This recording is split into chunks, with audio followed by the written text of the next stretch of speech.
Imos a información deportiva. O Teresa Herrera reunirá o remo galego na Enseada do Orzán. Unha vintena traiñeiras participan nesta nova edición da proba nas que as embarcacións da comarca agardan facer un bo papel.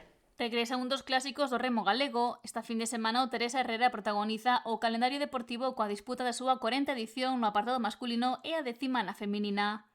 O 22 e o 23 de agosto os equipos que compiten na Liga Galega de Traiñeiras o farán nesta cita clásica na que haberá 22 embarcacións nas categorías masculina e feminina.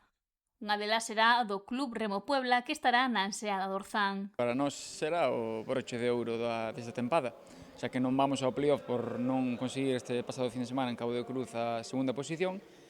Vámonos a conformar con rematar a tempada esta semana, pero bueno, esperamos que loitar que este fin de tempada sea por todo alto e poder remar a final do domingo do Teresa Herrera, que para os galegos, pois, as comparacións son un pouco, pero bueno, chamámoslle a Concha Galega. Mañá sábado ás 5:30 arranca a regata clasificatoria na que participarán os 8 equipos da Liga F e 14 masculinos, tanto da Liga A como da B.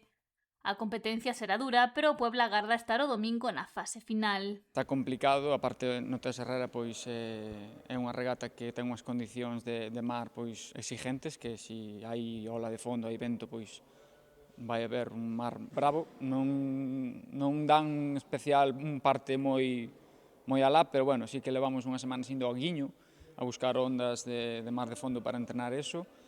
E, bueno, nos facemos nosos cálculos sabendo que na Liga son 10, nos andamos na parte de arriba da Liga B, creemos que aos últimos da Liga A podemos ganarlle, entonces a nosa vacante para o domingo está complicada, pero perfectamente posible e factible. Xa que se clasificarán para a final os 10 mellores tempos das quendas masculinas e os 5 mellores das femininas.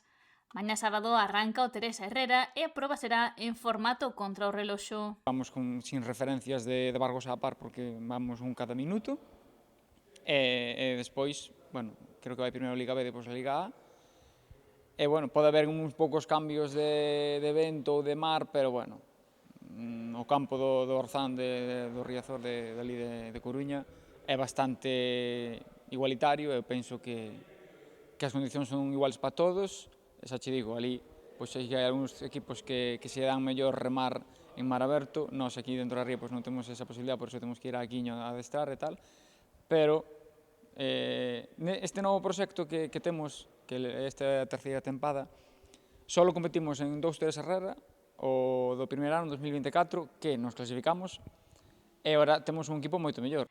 Afirma tamén que mellorou o nivel dos participantes no Teresa Herrera, pero ten confianza e ilusión de que o Puebla poida acadar a final. O domingo a competición arrancará ás 11:30 da mañá coa quenda final feminina, ás 12 darase paso a primeira masculina e ás 12:30 a segunda. O Teresa Herrera está organizado pola Federación Galega de Remo en colaboración co Concello da Coruña e poden participar os clubs pertencentes á Federación e á Liga Galega de Traiñeiras.